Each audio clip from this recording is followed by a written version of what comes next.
Bonjour à tous, j'espère que vous m'entendez. Je vois qu'il y a quelques personnes qui écrivent sur le chat comme quoi il y a un sujet de son. En tout cas, bienvenue à tous sur ce webinaire. Donc, comme je l'ai dit avant, on a été coupé. Vous nous avez plébiscité, vous nous avez sollicité pour parler un peu des impacts sur le marché de l'énergie. On avait déjà fait un webinaire au dernier trimestre de l'année dernière sur cette même thématique. C'est beaucoup de choses en ce début d'année. On va vous parler de l'Ukraine, on va vous parler du GIEC, on va vous parler des présidentielles aussi, avec le restant débat. L'idée, c'est de vous parler un peu de ce qui se passe sur ce marché qui est très volatile en ce moment, très évolutif. Et pour ce faire, on a décidé de faire participer un de nos partenaires, qui est Réseau Énergie, qu'on vous présentera un peu plus tard, pour vous parler justement de cette volatilité des prix et que penser des impacts récents sur le marché de l'énergie. Vous voyez comme d'habitude en bas l'onglet questions et réponses. Vous n'hésitez pas à poser vos questions dans cet onglet. On prendra le temps à la fin de la présentation de répondre à ces questions. La présentation va durer une petite demi-heure et ensuite on va tâcher de répondre le mieux possible aux différentes questions que vous allez nous poser sur le sujet. Donc voilà, je vais accueillir nos partenaires du jour et les laisser Bonjour. prendre la main. Normalement, c'est bon. De mon côté, est-ce que tu peux me confirmer que tu nous entends, Guillaume, correctement? Parfaitement, c'est bon. Super, très bien. Je te remercie. Bonjour à tout le monde. Donc oui, effectivement, comme l'a expliqué Guillaume, aujourd'hui, c'est de comprendre un petit peu les impacts sur le marché de l'énergie. Il peut y avoir aujourd'hui des facteurs conjoncturels ou structurels. Et l'idée, c'est de vous présenter un petit peu le monde de l'énergie et comment on peut contrer ou essayer de contrer, on va dire, ces perturbations qu'on peut trouver aujourd'hui. Tout d'abord, il faut comprendre qu'aujourd'hui, le marché de l'énergie, donc ici on parle bien d'électricité et de gaz, il faut le penser au niveau mondial. Il faut penser au niveau mondial et puis au niveau national, comme on pouvait l'imaginer précédemment. Donc, alors, attendez, petit problème technique, je vais essayer. Là, c'est bon. Donc, comme vous le voyez, on a un marché sous haute tension. Je pense que vous l'avez très, très bien vu. Le schéma que vous voyez ci-dessous représente le marché de l'électricité et du gaz depuis début 2021 jusqu'à aujourd'hui. L'idée, c'est de comprendre un petit peu les tensions qu'on peut rencontrer sur le marché et comment ces tensions-là ont fait que le marché est devenu très volatile. Donc, pour information, vous avez la partie du haut qui concerne l'électricité, la partie du bas qui concerne le gaz. La courbe en bleu va vous présenter le marché à M+1. C'est-à-dire que si vous vous positionnez en février 2021, la courbe bleue représentera le marché de mars 2021. Pour la courbe en verte, ça représentera le marché année plus 1. Donc, si vous êtes toujours en février 2021, ça va représenter le marché de 2022. En rouge, ça sera l'année N+2, donc 2023. Et en orange, N+3 qui sera 2024. Donc aujourd'hui, on se rend compte qu'il y a eu des tensions sur le marché. Ces tensions ont été répertoriées sur, on va dire, 3 périodes. Et chaque période a un facteur important qui a expliqué une hausse ou une diminution du marché.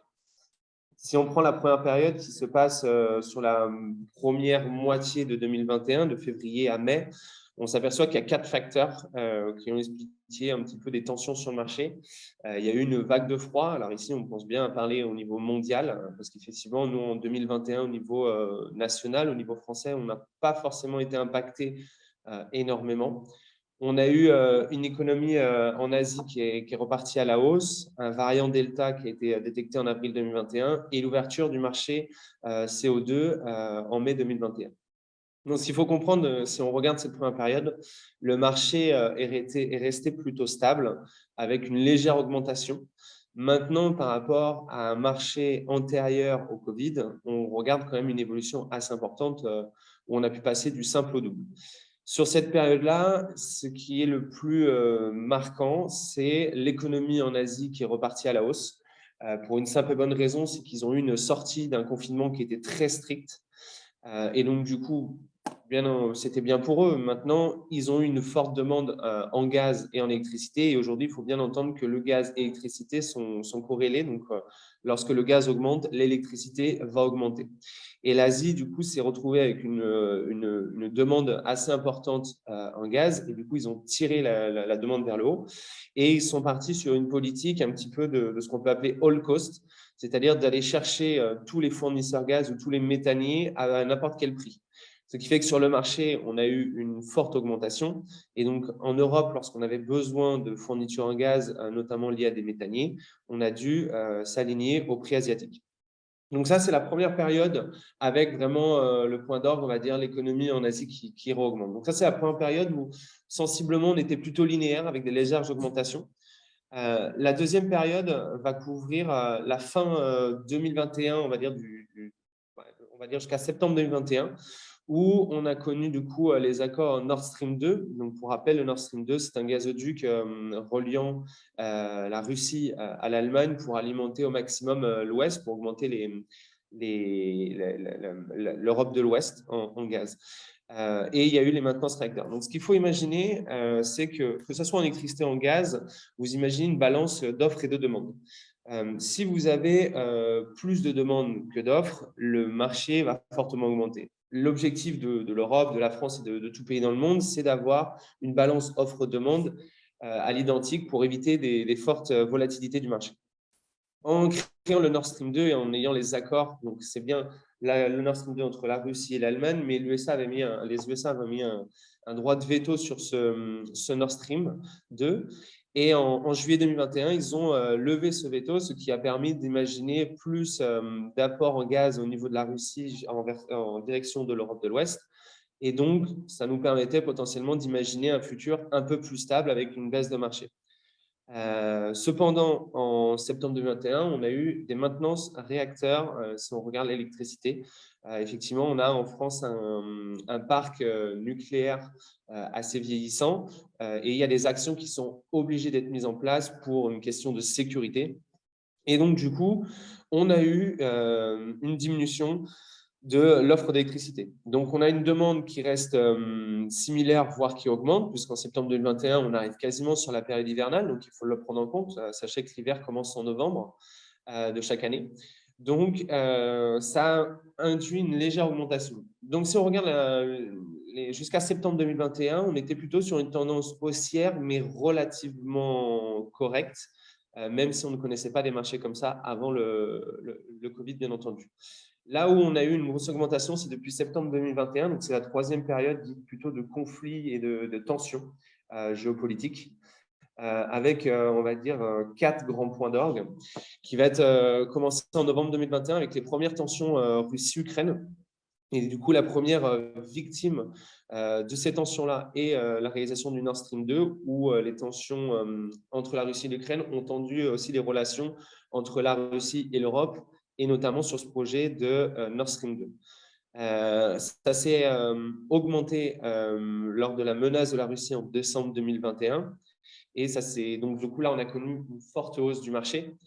Comme vous avez pu le voir, comme vous pouvez le voir d'ailleurs sur le schéma, on voit que l'électricité et le gaz sur ces périodes-là ont connu des pics très hauts.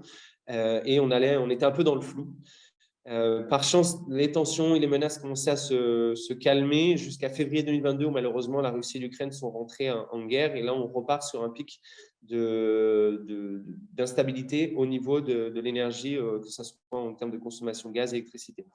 Et le dernier, du coup, ça reste l'embargo sur le charbon.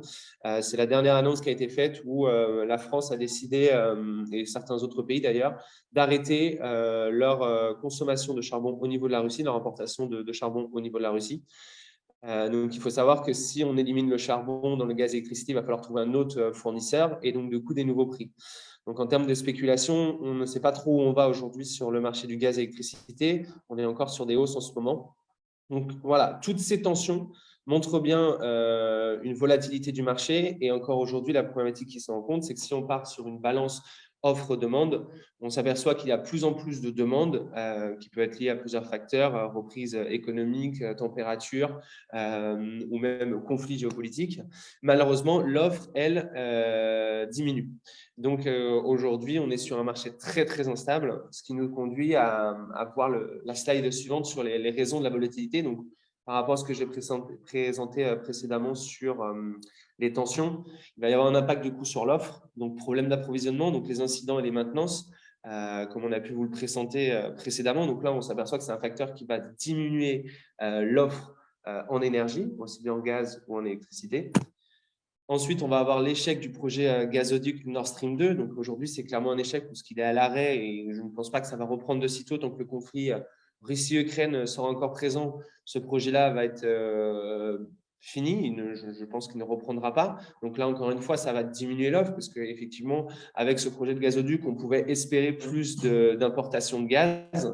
Aujourd'hui, ça devient très compliqué. Donc, il va falloir trouver des nouveaux fournisseurs au niveau du gaz, soit par des nouveaux gazoducs, comme il peut peut-être le faire entre la France et l'Espagne, ou alors des nouvelles importations via des méthaniers.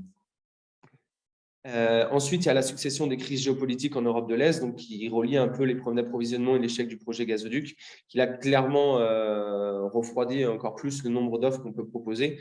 Là, on parle de gaz, mais aussi bien d'électricité, puisque les deux, encore une fois, sont très liés. Et la dernière chose, c'est que la demande, elle, continue d'augmenter, liée à la reprise économique. Donc, c'est une bonne chose pour chaque pays qu'une reprise économique arrive. Cependant, la reprise économique étant très soutenue, notamment en Asie, et que l'offre est de moins en moins présente, on se retrouve, comme vous le savez, avec une augmentation du marché. Donc, toutes ces tensions expliquent cette volatilité. Et du coup, l'idée, c'est aussi de voir comment on peut contrer cela par les slides qu'on va vous présenter par la suite. Alors, je vais reprendre le sujet à partir de ce moment. Merci Baptiste pour cette introduction qui a été très précise sur les prix de l'électricité et du gaz depuis janvier 2021. Alors, maintenant, moi, je vais m'efforcer en fait de vous expliquer et de vous faire un point sur l'actualité. Qu'est-ce qui se passe aujourd'hui, mais à 3 niveaux différents, le niveau planétaire, le niveau européen et le niveau français. On va descendre à chaque fois de niveau pour être de plus en plus précis. Si je commence aujourd'hui au niveau planétaire, c'est ce que vous voyez à l'écran. Je pense que vous avez tous entendu parler du rapport du GIEC ou du GIEC, qui en fait le 3e volet est sorti début avril. Alors, ça fait pas mal de bruit sur les réseaux sociaux, un peu moins de bruit dans les médias. La question du passage sous silence a été émise. Mais ce qui est certain, c'est que ce rapport-là, il est extrêmement important et il est extrêmement alarmant. Je vous ai mis une phrase ici qui est dans le rapport. Agir coûtera moins cher que l'inaction. C'est en effet une vraie demande des scientifiques qui ont participé au GIEC. Il y a plus de 400 scientifiques qui ont participé, qui expliquent simplement qu'aujourd'hui, si on n'investit pas, si aujourd'hui on ne fait pas de changements précis et rapides, les conséquences qui vont sortir de cette inaction vont être tellement importantes que ne serait-ce que les rattraper ou pallier coûterait bien plus cher que si on fait les actions à l'heure d'aujourd'hui. Donc, je vais vous présenter ça un petit peu en détail. C'est ce que je vous ai dit, le rapport du GIEC, c'est avant tout un constat accablant. Là, je vous ai mis une petite citation d'Antonio Guterres, qui est le secrétaire général de l'ONU, qui en fait tire un petit peu sur les politiques mondiales en expliquant que finalement, il y a eu du mensonge, il y a eu de l'inaction, il y a eu des promesses non tenues de la part des différents pays qui s'étaient engagés, notamment dans les accords de Paris, à mettre en place des actions écologiques pour diminuer l'impact de l'homme sur la planète. Et finalement, vous allez voir sur 4 points précis que le constat, oui, il est accablant, mais en plus de ça, il est alarmant. Il y a ce chiffre qui est très, très important, c'est les 3 ans. Aujourd'hui, les scientifiques qui ont travaillé sur le rapport donnent 3 ans à l'humanité, parce que là, on parle bien de l'humanité, pour mettre en place des actions. Si aucune action n'est mise en place dans ces 3 ans, le monde d'après, ce qu'on appelle le monde d'après, deviendra un monde invivable. Alors, ça fait un petit peu apocalyptique, il faut faire attention, mais en réalité, c'est ce qui va se passer. On a 3 ans pour inverser la tendance. On n'a pas 3 ans pour sauver la planète, mais déjà commencer à inverser la tendance pour qu'en 2050, on puisse arriver à des résultats probants. Donc ça, c'est déjà un chiffre qui est fort et qui est impactant. Le deuxième chiffre impactant, c'est que si on continue comme on est aujourd'hui, c'est-à-dire qu'on ne fait pas plus d'efforts qu'en 2022, mais on n'en fait pas moins non plus, on continue comme on est aujourd'hui sur la même tendance, on peut estimer une augmentation de température à plus 3,2 degrés sur l'ensemble du globe. C'est absolument énorme. Les impacts seront catastrophiques un petit peu partout sur la planète, puisque dans le rapport, on estime aussi que si on augmente la température de 2 degrés à échelle planétaire, l'augmentation du niveau de l'eau, lui, dépasse les 50 cm. Donc, vous le savez, liées à l'augmentation de la température. Il peut y avoir des problèmes de sécheresse, des catastrophes naturelles liées à l'augmentation de l'eau des zones inondées. Et au final, ce rapport, il met un quatrième chiffre qui est très, très important. C'est qu'aujourd'hui, d'ores et déjà, au moment où je vous parle, il y a plus de 3 milliards de personnes dans le monde qui sont considérées comme très vulnérables au changement climatique. Donc, vous voyez, évidemment, le rapport du GIEC, il y a plus de 3000 pages. Donc, je ne peux pas tout vous expliquer ici. Même moi, je ne connais pas la totalité du rapport. En réalité, les 4 points importants montrent l'urgence qu'a aujourd'hui l'humanité de prendre son destin en main pour sauver la planète. Et ce qui est très important dans le troisième volet, c'est que cette fois, ce troisième volet propose des solutions. Les solutions, elles sont claires, nettes, précises. Il faut agir rapidement, fortement. D'ailleurs, dans le rapport du GIEC, ils disent assez clairement que finalement, avec ce qui s'est passé au moment de la pandémie du coronavirus, finalement, tout le monde s'est lié un petit peu contre cette épidémie, a pu la combattre, alors évidemment avec des pertes, c'est sûr et certain, mais tout le monde a, je dirais, fait des efforts conjoints contre une crise. Aujourd'hui, le GIEC demande exactement la même chose, c'est que la planète entière mette des efforts conjoints contre une crise qui n'est cette fois pas une crise sanitaire, mais une crise environnementale. La première solution que propose le rapport, c'est un mot. Le mot, c'est sobriété. C'est la solution majeure. Ce qu'ils appellent par sobriété, en fait, c'est simplement réduire notre consommation d'énergie globale. Alors, je vous ai mis des exemples comme baisser le chauffage, investir dans des véhicules électriques, le biocarburant, aller sur plus de télétravail, diminuer la consommation de viande. Vous voyez, c'est plein d'actions qui vont permettre en fait de réduire notre consommation d'énergie et d'avoir moins recours à l'autre solution qui sont les énergies fossiles. Alors, le rapport du GIEC, il est très fort sur ces propos. C'est vraiment la fin des énergies fossiles qui est ciblée au cours du 21e siècle. Là, par exemple, la consommation de charbon, de pétrole et de gaz doit baisser respectivement de 95, 60 et 40% en 2050 par rapport au niveau de 2019. Donc là, vous voyez que les énergies, finalement, Baptiste, vous parlez juste avant que le gaz influence le prix de l'électricité, mais que le charbon est également un driver du prix de l'électricité. Et là, on doit baisser cette consommation, baisser cette production d'énergie fossile pratiquement à 100% sur le charbon d'ici 2050. Donc, c'est un enjeu majeur. Et autre chose importante, c'est que le rapport demande expressément à ne plus rien construire de nouveau dans les énergies fossiles, voire même anticiper la fermeture de certaines infrastructures si possible. Donc là, on est sur un vrai point énergétique qui est très, très fort et qui va nous impacter dans les années à venir. Autre solution, évidemment, pour faire tout ça, il y a des flux financiers qui sont nécessaires.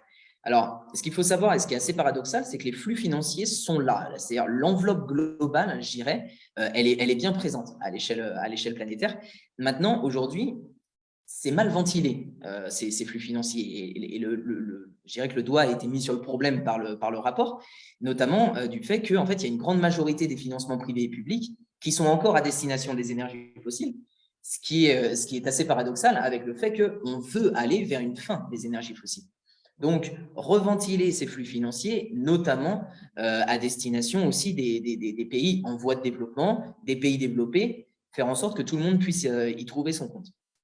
Et la quatrième solution, elle est plus globale, mais c'est évidemment si on demande, je dirais, des efforts pour limiter l'émission de CO2, il y en aura toujours. Donc, du coup, le but ici, la solution proposée est de capter ces émissions de CO2. Et donc, du coup, le GIEC met notamment en avant le secteur de l'agriculture qui pourrait aider de par son activité à capter les émissions d'autres secteurs, notamment via des écosystèmes, des meilleures cultures, des meilleurs élevages, des choses comme ça. Ou encore le BTP qui doit se reconstruire, doit se rénover en pensant électrification ou en pensant réduction des consommations d'énergie. On y reviendra un petit peu après. Donc là, vous voyez que le GIEC, au niveau planétaire, c'est alarmant, c'est accablant, c'est vrai. Et il y a des solutions précises qui ont été envoyées à l'ensemble des décideurs dans le monde. Ça, c'était pour vous faire un point Donc, à l'échelle du monde, à l'échelle de l'Europe, vous connaissez tous ce qui se passe entre l'Ukraine et la Russie. C'est un conflit militaire, c'est évidemment un désastre humain, mais il y a aujourd'hui, nous, ce qu'on voulait voir avec vous, c'était encore une fois le lien avec l'énergie, parce que ce conflit, il y a d'énormes enjeux énergétiques derrière le conflit Ukraine-Russie. Pourquoi ? Suite en fait, à l'invasion de l'Ukraine par la Russie, il y a tout eu un train de sanctions qui a été mis en place par l'Union européenne. Je vous ai mis ici une liste. Je ne vais pas toutes les énumérer, mais je vous ai mis en jaune finalement la sanction qui est plus énergétique, parce qu'il y a des sanctions financières, il y a des sanctions commerciales. Le but clairement de l'Union européenne est d'isoler la Russie un petit peu du reste du monde. Et finalement, dès le 1er avril, Baptiste en avait parlé en introduction, mais il y a l'embargo sur le charbon. Et l'embargo sur le charbon russe, il a eu une action, en fait, c'est d'augmenter le prix du charbon en flèche. Le charbon étant un driver du prix de l'électricité, le prix de l'électricité s'en est ressenti. Mais il faut savoir aussi que le 7 avril, le Parlement européen a approuvé une résolution dans laquelle, en fait, ils exigent un embargo total sur les importations de pétrole, de charbon, de combustible nucléaire et de gaz. Donc, vous voyez, aujourd'hui, il y a cet embargo sur le charbon russe. Demain, qui sait, l'embargo pourrait être je dirais, mis sur d'autres types d'énergie. Et évidemment, l'Europe en subirait les conséquences, tout autant que la Russie. Évidemment, il y a des sanctions de part et d'autre. La Russie, qu'est-ce qui s'est passé? Réaction de la Russie en rapport à tout ce train de sanctions, c'est que le 1er avril, M. Poutine, en fait, a obligé tous les pays inamicaux, évidemment notamment la France, d'acheter leur gaz en rouble, qui est la monnaie russe. Alors finalement, avec quelques recherches, la mesure elle est plus symbolique et politique qu'économique, tout simplement puisque il n'y a pas d'alarme au niveau français, notamment au niveau européen, puisque on peut continuer à acheter le gaz dans notre devise, l'euro. Simplement, il faut passer par Gazprom Bank pour changer ces euros en roubles. Voilà. Donc, on s'attendait vraiment à un coup de chaud sur les marchés. Finalement, ça a été plus tranquille que prévu. Et finalement, en fait, les flux russes continuent d'arriver en Europe et en France malgré le conflit. Je voulais mettre un point sur la Chine. Alors, la Chine, on en entend relativement peu parler dans ce conflit-là. Elle ne prend pas réellement de parti. Elle est un petit peu plus spectatrice. Mais il faut savoir que le 2 mars, la Chine a signé le plus gros contrat de l'histoire de gaz avec la Russie pour la construction d'un gazoduc liant la Russie à la Chine. Ce qui permettra à la Chine d'apporter 60 milliards de mètres cubes supplémentaires et de diversifier ses imports. Donc, la Chine, un peu opportuniste, trouve son intérêt là-dedans, évidemment. La Russie trouve un intérêt également, puisqu'elle pallie, comme disait Baptiste tout à l'heure, à l'arrêt de la certification du gazoduc Nord Stream 2. Donc, finalement, elle réussit à trouver un échappatoire pour continuer à livrer son gaz en masse. C'est quoi le risque principal aujourd'hui de ce conflit-là? Pour nous, entre guillemets, français, professionnels ou particuliers, c'est en fait l'arrêt des approvisionnements de gaz russe. Il est là le principal risque d'un tel conflit. Parce que la Russie, c'est le premier importateur de gaz, 45% des importations. Et en plus, c'est le pays qui dispose des réserves de gaz donc les plus importantes du monde, les réserves de gaz prouvées. Donc, évidemment, c'est un mastodonte sur le marché de l'énergie. La suspension du projet Nord Stream 2 nous coupe d'un potentiel de 55 milliards de mètres cubes par an. Et il y a en effet un risque d'une suspension totale. Le Parlement européen, c'est ce que je vous ai mis sur la slide précédente, a émis ce souhait-là. Donc, l'Europe pourrait très bien décider de suspendre les approvisionnements de gaz russe. La Russie pourrait également décider de suspendre cet approvisionnement-là. Maintenant, on ne va pas se mentir, c'est aujourd'hui une situation un petit peu blanche entre les deux parties, puisque ça ne servirait aucun intérêt, ni russe ni européen, de couper à l'heure actuelle les approvisionnements. Les approvisionnements permettent de payer très largement la Russie et les approvisionnements permettent une sécurité énergétique d'un point de vue européen. Donc, quelles sont les solutions aujourd'hui proposées notamment par la France et l'Europe? C'est diversifier ses sources d'import en urgence.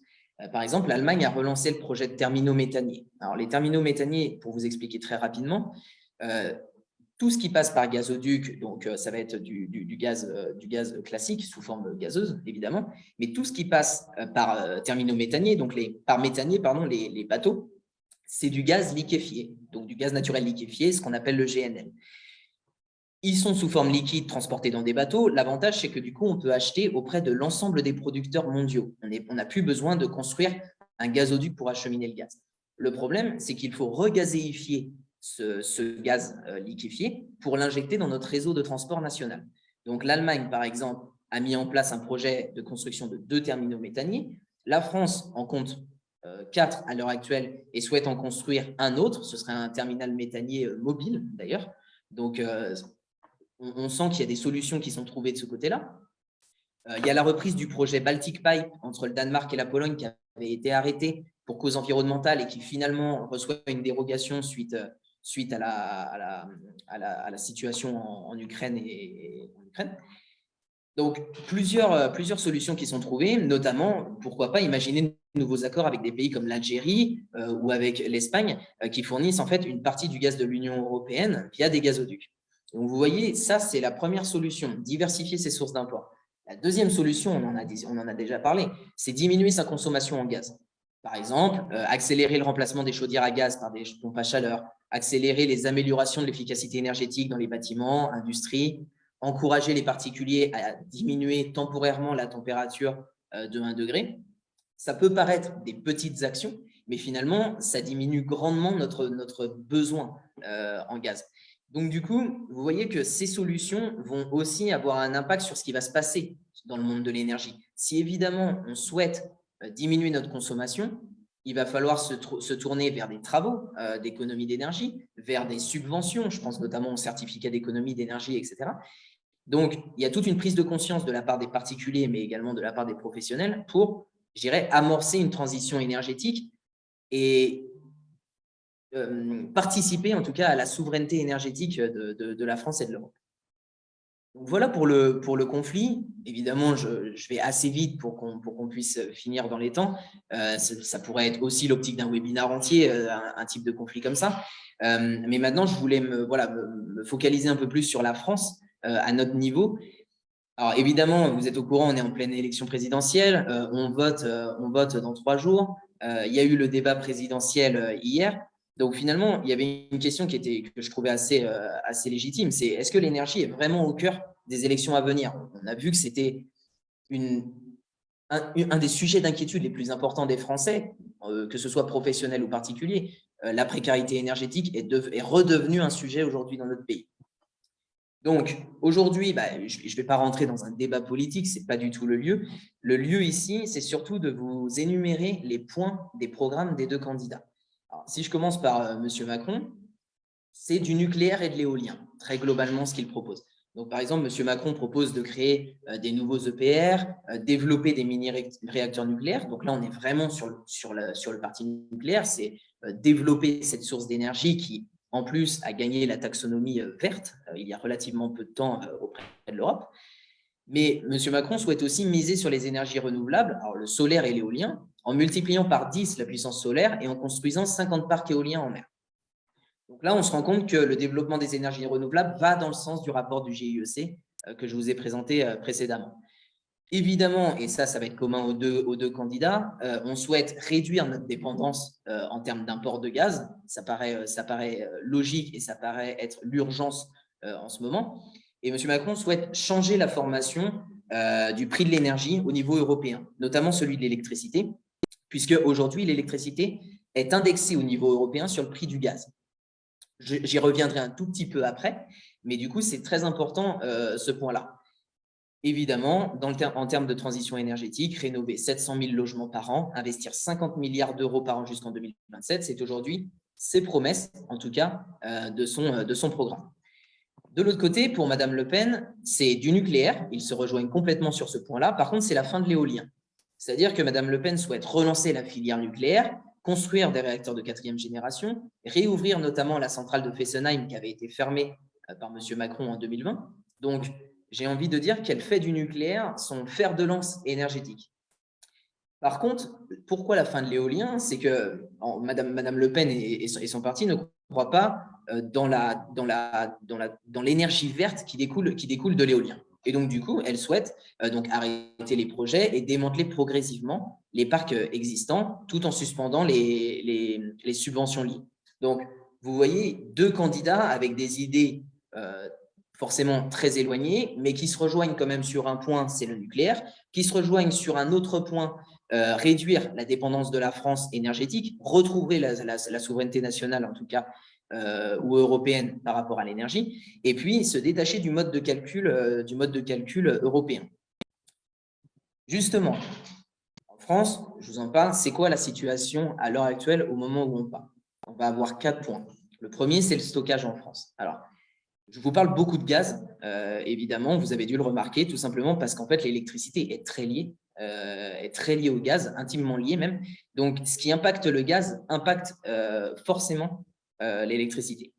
Le stockage en France, on peut stocker le gaz, on stocke à peu près un tiers de notre consommation, donc 133 TWh de gaz, dans 14 sites souterrains. Il faut savoir qu'en France, voilà, on a une réglementation qui nous oblige à remplir 85% de notre stockage au 1er novembre.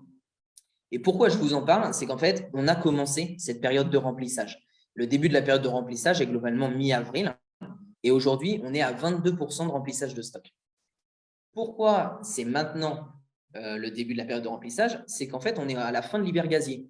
Ça y est, c'est-à-dire qu'on rentre dans une période de redoux où la demande en gaz est moins importante. Donc, c'est ce que je vous ai mis ici.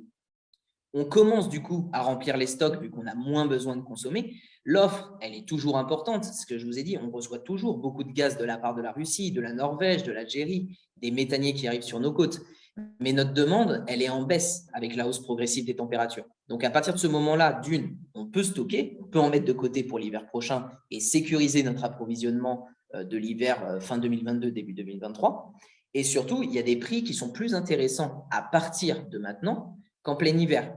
Baptiste vous en a parlé, la balance offre-demande, c'est encore ça qui joue. Une demande moins importante avec une offre qui reste plus ou moins stable, ça fait baisser les prix.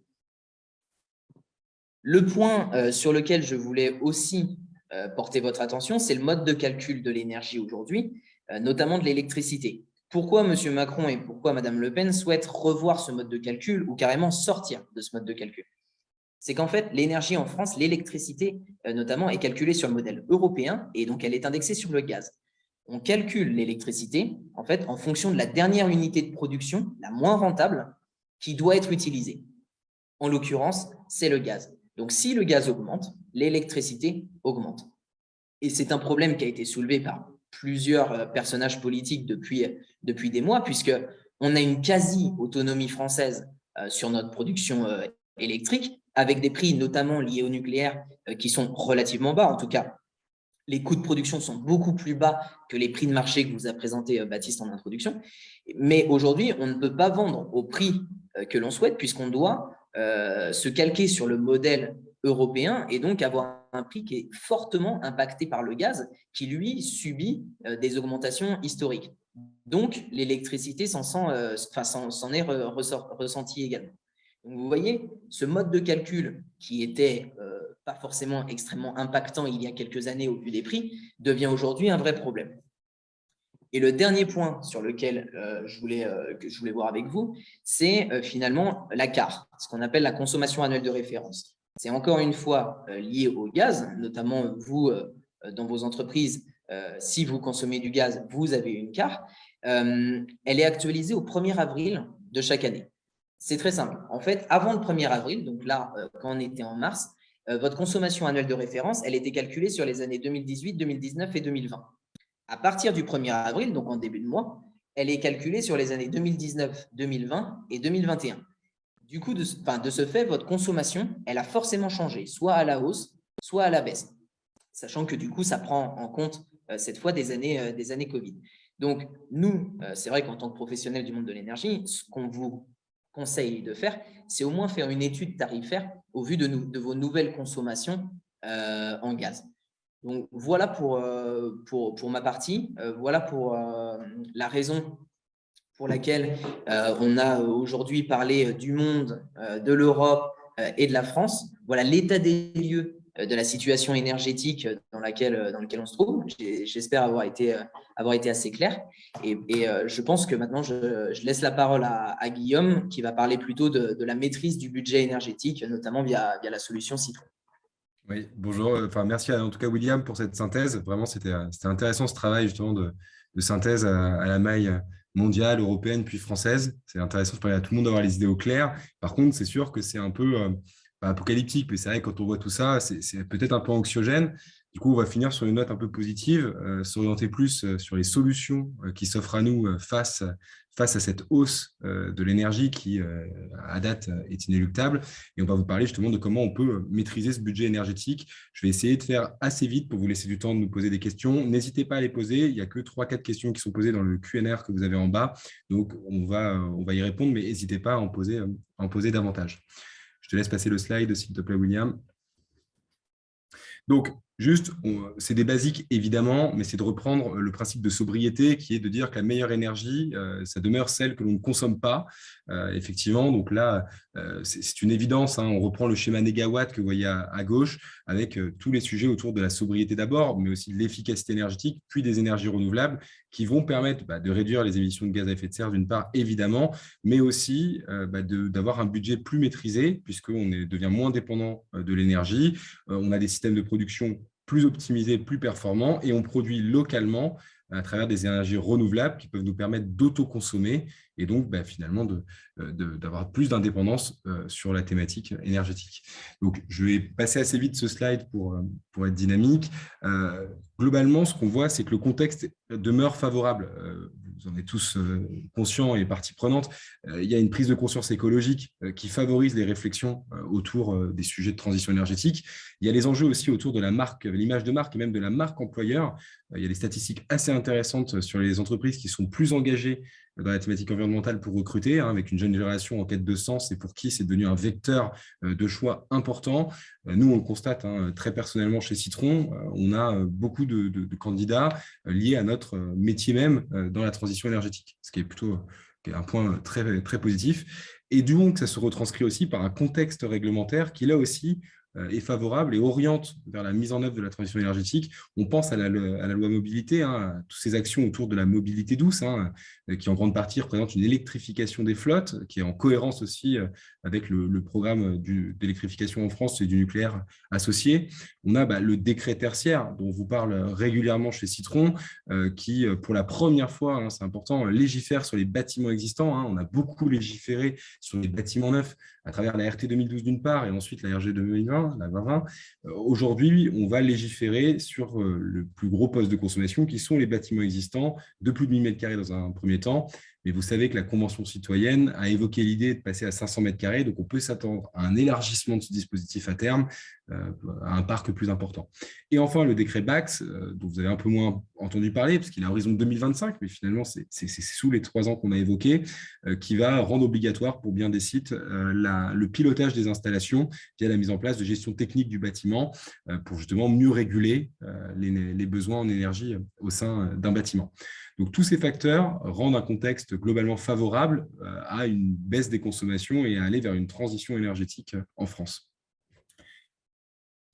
Pour la maîtriser, cette consommation, il y a plusieurs étapes. La première, bien sûr, connaître, c'est mesurer. Donc, c'est d'abord de connaître ses consommations.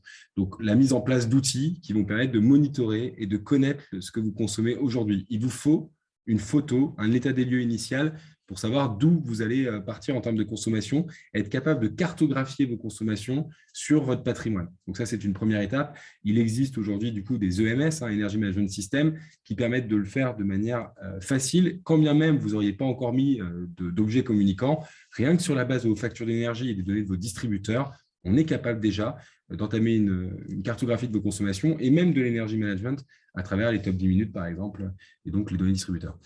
Il faut falloir aussi structurer sa démarche ensuite, parce que pour baisser les consommations, une fois qu'on les a cartographiées, il faut s'interroger sur comment les diminuer. Donc, l'outil va vous permettre d'identifier évidemment les gisements d'économie d'énergie les plus importants, quels sont vos sites les plus énergivores, mais il va falloir aussi auditer votre patrimoine pour identifier finalement quels sont les meilleurs ROI, quelles sont les aides disponibles aussi pour vous permettre de mettre en marche cette transition. Clairement, la hausse des énergies, on va y venir après, elle favorise les investissements puisqu'elle améliore les ROI. Évidemment, en France, on a une énergie peu chère, qui maintenant est de moins en moins peu chère, mais qui fait qu'aujourd'hui, les investissements sont de plus en plus légitimes et il y a aussi des aides qui viennent les favoriser. Là, juste actuellement, on a parlé de C2E tout à l'heure avec William, il y a encore des aides sur le calorifugage des réseaux de chaleur, les points singuliers, voilà, les flocages, la rénovation des combles, la mise en place de GTB aussi, gestion technique du bâtiment. Toutes ces actions éligibles au C2E sont parfois même autofinancées par les aides proposées. Après, il va falloir piloter. Donc, une fois qu'on a mesuré, une fois qu'on a identifié les actions à mettre en œuvre, il va falloir mettre un process de management de l'énergie à travers de la remontée de data plus fine. Et donc là, on ne parle plus de EMS, des Energy Management System, mais de BMS, Building Management System, pour remonter des données plus fines à la maille du sous-compteur, de la sonde de température, de l'équipement, pour piloter réellement vos consommations et mettre en place une réelle politique d'énergie management, parce qu'il y a un principe d'effet rebond. Vous avez beau investir pour optimiser vos consommations, il y a des dérives énergétiques qui apparaissent avec le temps, et donc il faut avoir un suivi fin de ces consommations et scénariser cette data vers une maîtrise totale de l'énergie sur vos bâtiments. Je poursuis. L'impact de l'énergie chère, là c'est ce qu'on dit, les énergies chères finalement vont quand même favoriser cette transition énergétique. En quelques mots, la hausse des énergies, je vous l'ai dit avant, optimise les temps de retour. Fatalement, un temps de retour, ça reste un investissement divisé par un coût de l'énergie pour voir en combien d'années est le ROI. Fatalement, la hausse actuelle rend les ROI beaucoup plus acceptables et parfois aussi challenge maintenant des ROI sur des process. On avait des industriels qui avaient du mal à investir dans la transition énergétique parce que les ROI étaient supérieurs à 5 ans, alors que les investissements sur leurs process, eux, étaient inférieurs à 5 ans. Et c'est en train de changer. Cette hausse des énergies remonte le budget énergie plus haut dans la pile des dépenses. Et les ROI étant maintenant plus faibles, ça crée une nouvelle dynamique. Il y a des aides aussi qui sont mises en œuvre. Là, on en a cité quelques-unes, mais il y a des aides européennes à travers la FEDER. Il y a des aides nationales à travers l'ADEME, les C2E aussi, certificat d'économie d'énergie. Il y a des aides régionales et des aides départementales. Donc, il y a beaucoup de leviers. Il y a une vraie ingénierie financière à avoir pour aussi venir minimiser les investissements et donc optimiser les temps de retour. Et du coup, cette énergie chère rend aussi beaucoup plus viables les énergies renouvelables et les projets d'autoconsommation qui vont vers donc, de l'indépendance. Vous voyez, les projets de solaire, par exemple, photovoltaïque, où on arrive à avoir des budgets maîtrisés, équilibrés, sur des durées encore un peu longues, mais on a eu des exemples récents d'ombrières qui ont été mis sur des parkings, par exemple, où on arrive à équilibrer l'investissement sur 10 à 15 ans par rapport à la recette qui est générée. Là où hier, on préférait revendre l'énergie à EDF, beaucoup vont autoconsommer. Et je rappelle que ça va dans le bon sens aussi pour le décret tertiaire, puisque cette énergie autoconsommée sort des consommations de référence, donc participe à l'atteinte des 40, 50, 60%, si je reviens sur le texte. Donc, globalement, voilà, cette énergie chère, elle va vraisemblablement accélérer cette transition énergétique et pousser les acteurs à devenir moins dépendants des énergies en investissant sur leur patrimoine. Et je crois que c'est l'objet du dernier slide. Une énergie chère, la hausse de ces énergies, ça va nous permettre aussi de financer les travaux par les économies d'énergie. On va y venir, mais avec des ROI qui sont devenus plus faibles, sur des projets où on va obtenir des financements à 5 ans, 10 ans, 15 ans, l'économie d'énergie va financer le montant des travaux, voire générer un gain sur votre budget si vous l'avez lissé sur une durée importante. Donc là, l'ingénierie financière est importante, mais globalement, on peut réussir à amorcer une transition énergétique à moindre coût qui, une fois amortie, une fois que vous aurez payé le financement, sera un gain net dans votre budget énergétique. En fait, c'est ça le sujet. C'est paradoxalement, en France, on a une énergie qui est peu chère. Pour autant, on est un acteur assez important de la performance énergétique. Mais maintenant que l'énergie va augmenter, ça va encore plus renforcer nos convictions quant à la nécessité d'investir dans la maîtrise de nos consommations, mais aussi la production décarbonée de l'énergie sur notre propre sol. Donc ça, c'est un point, et on voit là l'émergence. Et d'ailleurs, un point qui n'a pas été mis dans les programmes des deux candidats, c'est aussi l'hydrogène, voilà, des solutions de stockage, des solutions qui sont en train d'émerger et qui vont permettre aussi une plus grande indépendance. Chez Citron, nous, notre ambition, c'est notre slogan, c'est de transformer justement ces contraintes économiques et réglementaires qu'on vient d'évoquer tous ensemble en opportunités pour accélérer la transition énergétique d'une part, et d'autre part, maîtriser vos budgets à court terme via des solutions financières et à long terme en les optimisant. Voilà, j'ai voulu faire vite. On a un dernier slide, je crois, où on présente brièvement nos différents accompagnements.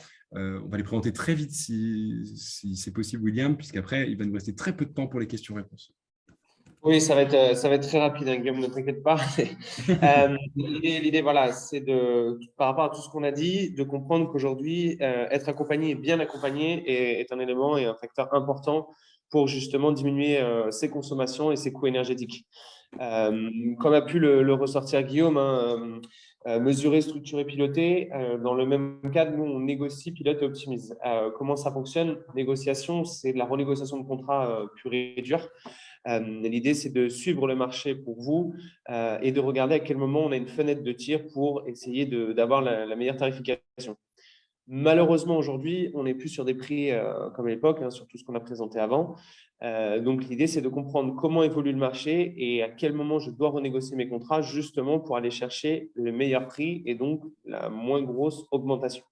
Donc, ça, c'est un premier point que nous, on traite, sachant que chaque entreprise a ses propres consommations, a son propre profil. Et donc, il faut faire un état des lieux général, un bilan de santé pour comprendre comment on peut optimiser au mieux ce contrat-là ou, disons, minimiser cette augmentation si on parle de marché aujourd'hui.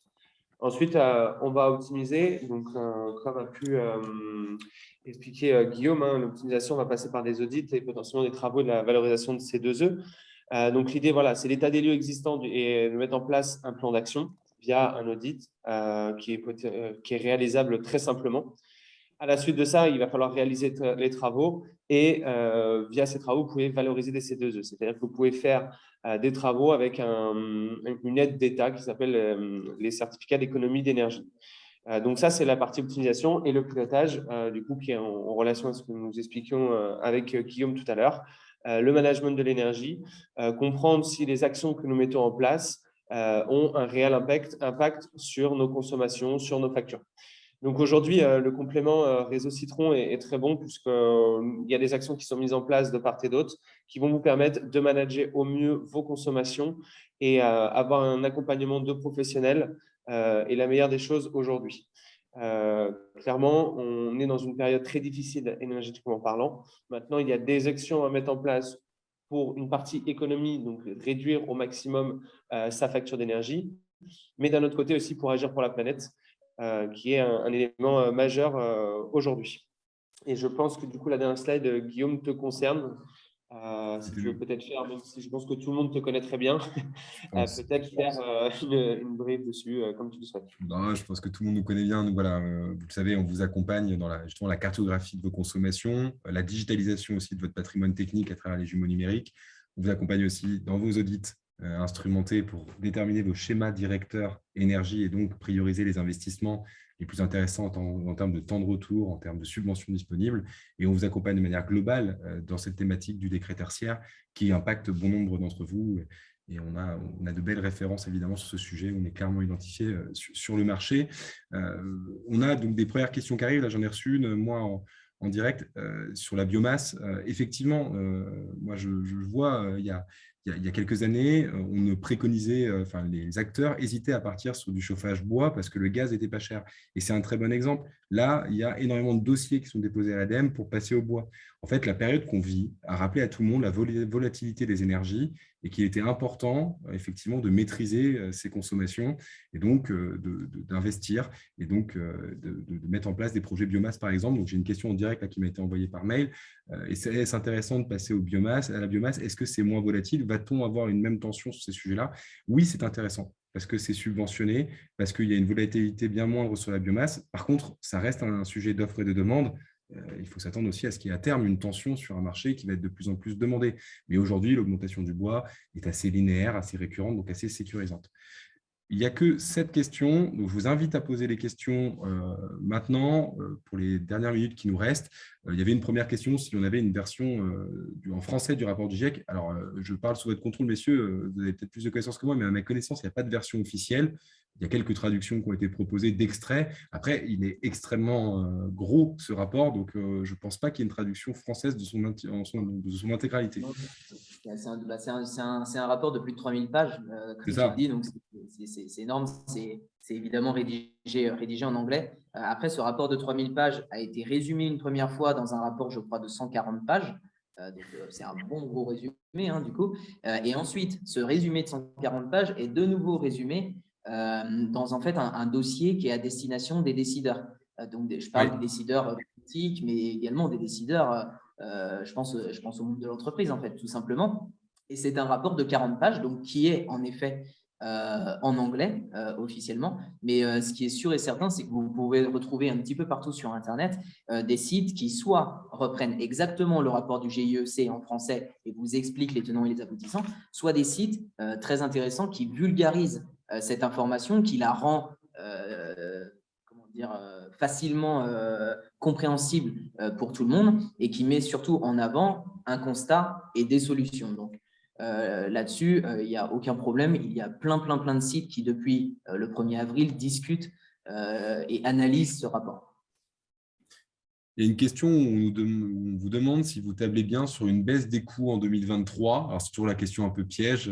Personne n'est trop voyant sur le marché de l'énergie. Sinon, ce serait vraiment intéressant d'avoir des gens capables de s'engager. Mais voilà, votre conviction va-t-elle vers une baisse du coût des énergies en 2023 et qu'est-ce qui vous fait penser cela? Ça, c'est une question qu'on a reçue. Effectivement, aujourd'hui, Guillaume, comme tu dis, on n'a malheureusement pas de boule de cristal. Ça arrangerait beaucoup de monde si on pouvait avoir cet objet-là. Non, aujourd'hui, s'avancer sur le marché, vu la volatilité, les conflits géopolitiques, c'est très difficile. On s'aperçoit que d'une semaine à l'autre, on peut avoir sur un court terme une baisse du marché, sur du long terme une hausse et inversement. Je pense qu'on aura plus d'orientation après les présidentielles. Et aussi à la sortie d'hiver. Donc, même si on est déjà sorti normalement au niveau énergétique, hein, on sort courant avril. Aujourd'hui, on est plutôt sur une hausse constante, relativement linéaire. Donc, si je parle d'aujourd'hui, j'ai envie de vous dire non. Maintenant, je pense qu'effectivement, ce qu'il faut bien relever, c'est que la sortie d'hiver, donc d'ici le mois prochain, même si on est déjà dedans, et surtout le passage des présidentielles va nous permettre de peut-être nous orienter un peu plus et de voir aussi l'impact que ça a sur le conflit géopolitique. Je me pose une question là, du coup, en live. Je me dis, on va devoir refaire le stockage. J'imagine que du coup, on va chercher à remplir les stocks, que du coup, la période estivale où le prix baisse fortement va peut-être baisser un peu moins que d'habitude. Est-ce qu'on peut partir là-dessus en disant que ça va coûter plus cher que d'habitude de reconstituer les stocks? C'est ça. Et justement, pour appuyer ce que dit Baptiste, en fait, on a eu, évidemment, on est en contact permanent avec l'ensemble de nos fournisseurs partenaires. Eux, ils ont des outils encore beaucoup plus performants, vous doutez bien, et ils ont des accès à des informations que parfois, nous, on n'a pas. Donc on s'appuie sur eux. Et ce qui est sûr et certain, c'est qu'il y a une nouvelle norme de prix qui va se mettre en place. Ça, c'est vrai. Et il y a des fournisseurs qui nous l'ont indiqué dès la fin de l'année dernière. C'est-à-dire que les prix du gaz à 13 ou 14 euros le mégawattheure, comme on pouvait connaître en 2018, hein, c'était à peu près ça. Ces prix du gaz-là, c'est de l'histoire ancienne. Il faut être très clair aujourd'hui auprès des particuliers et auprès des professionnels. Ce n'est plus la réalité d'aujourd'hui. Et même si, évidemment, à un moment, le marché va probablement se détendre, on va arriver vers une baisse des prix qui sont là, évidemment, historiquement haut, on atteint parfois des plafonds, mais quand les prix vont baisser, ils ne vont pas revenir, en tout cas à horizon proche, au prix qu'on a connu en 2018. Donc ça, c'est aussi notre travail chez Réseau Énergie, c'est d'accompagner les professionnels dans cette nouvelle norme et dans cette nouvelle vision de l'énergie qui, évidemment, n'est pas intéressante d'un point de vue tarifaire. On préférerait tous avoir des contrats comme on signait en 2018, mais la réalité d'aujourd'hui n'est pas celle-là. Il y a une nouvelle norme pour le gaz, il y a une nouvelle norme pour l'électricité également qui va se dessiner, et cette norme-là sera beaucoup plus chère que les prix qu'on a connus en 2018, néanmoins probablement moins cher que la situation de crise qu'on connaît depuis la fin de l'année dernière. Donc, pour répondre à ta question, Guillaume, je peux vous dire aussi, effectivement, les baisses qu'on pouvait connaître par la période estivale vont être sûrement moins importantes qu'à l'habitude. Que prévu initialement. Ce qui est sûr, c'est que là, on voit des clients qui ont réussi à acheter des prix fixes 5 ans en 2018 et qui sont inquiets quand ils vont devoir reconduire. Ils ont raison, je pense. Hein, et c'est le moment de s'interroger sur comment comment devenir un peu moins dépendant de tout ça. On va essayer de faire des réponses très courtes en 30 secondes, parce que pour réussir à avoir toutes les questions qui nous restent. Est-ce que ça vous semble possible d'amorcer prochainement le divorce entre le coût de production de l'électricité et celui du gaz? Et est-ce que c'est viable au niveau européen? Alors là, ça a été un point qui a été soulevé. Si les personnes ont écouté un petit peu le débat présidentiel d'hier, c'est un point qui a été soulevé. Alors, du coup, très dur de répondre à cette question en moins de 30 secondes. Je ne vais pas te mentir, mais oui, c'est faisable. Maintenant, l'Europe, il faut bien comprendre que ce n'est pas la France qui dirige l'Europe, tout le monde le sait. Donc, il faut que tout le monde s'y retrouve. Et ce mode de calcul, il est en effet, on peut faire une réforme de ce mode de calcul. C'est ce que propose M. Macron. C'est une réforme de ce mode de calcul. Maintenant, cette réforme, elle ne va pas se faire en un mois. C'est sûr et certain. À quelle échéance? Là, je ne peux pas me mouiller, je ne peux pas vous donner de réponse, mais c'est clair que c'est une réforme aussi totale, prendra du temps, mais risque d'être une solution pérenne ensuite liée à l'autonomie électrique en France. Du côté de Madame Le Pen, c'est pareil, mais c'est pas cette fois, c'est pas forcément une réforme de ce modèle de calcul, mais elle souhaite sortir complètement de ce mode de calcul. Donc, c'est peut-être une décision qui est plus, je dirais, rapide, mais qui est aussi peut-être plus radicale. Mais dans tous les cas, oui, c'est faisable, oui, c'est envisageable, oui, c'est légal au niveau européen. Maintenant, c'est une discussion qui se fait avec les États membres. Et donc, du coup, ça prend forcément du temps. Il y a une remarque ensuite sur les technologies émergentes pour favoriser cette transition, en se disant que finalement, éolien, solaire, pilotage des consommations, c'est un nombre d'actions restreintes. Répondre en 30 secondes, là aussi, c'est très difficile. C'est juste se dire que ce sont les leviers imaginés pour baisser les consommations de près de 60% sur le patrimoine tertiaire français, par exemple, et sur des logements aussi. Donc, c'est quand même un levier déjà très important.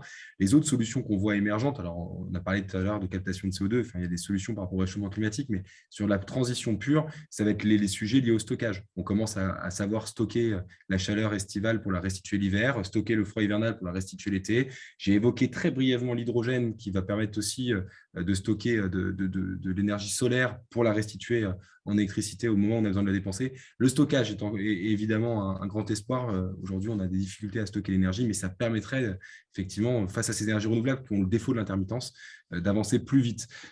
Malheureusement, on va rester très court là-dessus pour répondre aux toutes dernières questions qui ont été posées. Hop. Les décisions contre la Russie prennent-elles en compte le GNL algérien et américain qui ont un bilan carbone plus mauvais? Je pense que le sujet derrière, c'est gaz de schiste, pas gaz de schiste. Qu'est-ce qu'on peut se dire de ce qu'il va venir de ces méthaniers finalement?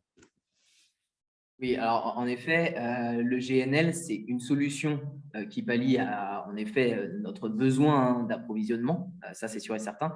Maintenant, cette solution, en effet, n'est pas parfaite, notamment en effet avec ces histoires de gaz de schiste. Je ne l'ai pas mis aujourd'hui dans ma présentation, mais il y a un accord qui a été fait avec les États-Unis où en fait les États-Unis s'engagent dans cette période un petit peu difficile en termes d'approvisionnement pour l'Europe, à livrer 15 milliards de mètres cubes de gaz via les méthaniers. Donc, je pense qu'en effet, et c'est pour ça que j'ai essayé d'apporter cette vision GIEC, cette vision écologie, et en fait de la mettre directement en conflit avec la réalité d'aujourd'hui. C'est que d'un côté, au niveau de l'humanité, on a besoin d'aller vers des solutions écologiques, de moins polluer, de moins émettre de CO2, d'en capter une partie, etc. Et d'un autre côté, on a ces conflits, ces problèmes d'approvisionnement, cette augmentation de la demande, cette diminution de l'offre qui fait qu'aujourd'hui, il faut qu'on donne toujours la possibilité aux Français de se chauffer, il faut qu'on donne toujours la possibilité aux professionnels français de produire, si le gaz notamment rentre dans leurs moyens de production, mais pour l'électricité, de simplement faire fonctionner l'industrie. Donc aujourd'hui, je pense qu'il y a un compromis qui est fait au niveau français et européen pour utiliser tant qu'on peut, en effet, les méthaniers, les faire venir sur nos côtes et ensuite injecter ce gaz dans nos stocks, parce que la vraie ambition de la France et de l'Europe, c'est de sécuriser nos stocks pour l'hiver prochain. On n'avait pas trop à s'en faire pour cet hiver-là. Finalement, le conflit a tapé relativement tard en hiver. Donc, finalement, on avait déjà notre sécurité d'approvisionnement, notamment au niveau des stocks. Mais tout l'enjeu, c'est l'hiver prochain. Et c'est pour ça que l'Europe, et notamment la France, s'évertue à trouver des solutions pour remplir les stocks. Ces solutions ne seront pas forcément optimales d'un point de vue écologique, mais elles doivent être nécessaires pour sécuriser l'approvisionnement et je dirais l'énergie française pour passer l'hiver prochain, tout simplement. Ouais, bien sûr. On a une dernière question. Vous restez tous. Hein. Je vois que très peu, certains ont dû partir pour oublier ce professionnel, mais globalement, vous restez. C'est que celui qui vous intéresse. Il y a une dernière question qu'on va prendre, c'est est-ce que les marchés de type P1, donc les contrats de performance énergétique, avec prix du gaz révisé chaque année, restent-ils pertinents? Je vais répondre plus globalement à cette question. Les acteurs du P1 achètent du gaz comme tous les autres, donc ils sont soumis évidemment aux mêmes difficultés. Ce sont en revanche des gros acheteurs de gaz, donc qui peuvent se permettre parfois d'acheter des grandes quantités et d'essayer d'avoir un peu de sécuriser un petit peu leur approvisionnement. Néanmoins, ils ont les mêmes contraintes que vous tous. L'avantage de ces marchés-là, pour moi, est plus dans l'engagement de résultats qui vont porter sur la baisse des consommations et peut-être les financements des travaux associés, où ils vont pouvoir financer par des aides et par des CAPEX dont ils disposent des travaux et s'engager sur les gains réalisés et s'engager parfois sur des équilibres économiques. C'est ce qu'on voit avec le solaire, avec des offres qui ne coûtent pas sur des durées d'environ 15 ans. Ça, c'est le vrai intérêt de ces marchés-là. L'intérêt de ces marchés-là en termes d'achat d'énergie me semble un peu limité ou du moins de moins en moins vrai par rapport à hier, puisque là, on voit bien que tout le monde est soumis à cette difficulté sur le marché. Je crois qu'on s'est dit beaucoup de choses. Il n'y a plus beaucoup de questions. Il y a pas mal de remerciements. On vous remercie aussi. Je pense que ce sujet était pertinent par les temps qui courent. Donc, merci à tous d'avoir participé, d'être restés jusqu'au bout d'ailleurs. On voit qu'il y a eu vraiment jusqu'au bout. En général, les gens ne restent pas toujours jusqu'aux dernières questions, mais là, vous aviez l'air passionnés par le sujet. N'hésitez pas à nous contacter. Quand je dis nous, c'est un grand nous. C'est Réseau Énergie Citron. Donc voilà, on vous a présenté un peu nos différentes compétences. On vous réorientera de toute manière si vous sollicitez l'un des deux vers un sujet que l'autre maîtrise. N'hésitez vraiment pas. Et n'hésitez pas d'ailleurs à nous suggérer des sujets. Vous voyez, ce sujet est issu aussi de suggestions que vous nous avez faites suite au présidentiel, au conflit ukrainien et à cette volatilité que vous aviez du mal à maîtriser. J'espère qu'on vous a éclairé et je vous remercie beaucoup, messieurs, vraiment de ce travail de synthèse qui était de très bon niveau. Merci à toi, Guillaume. À bientôt. Merci à tout le monde. Au revoir.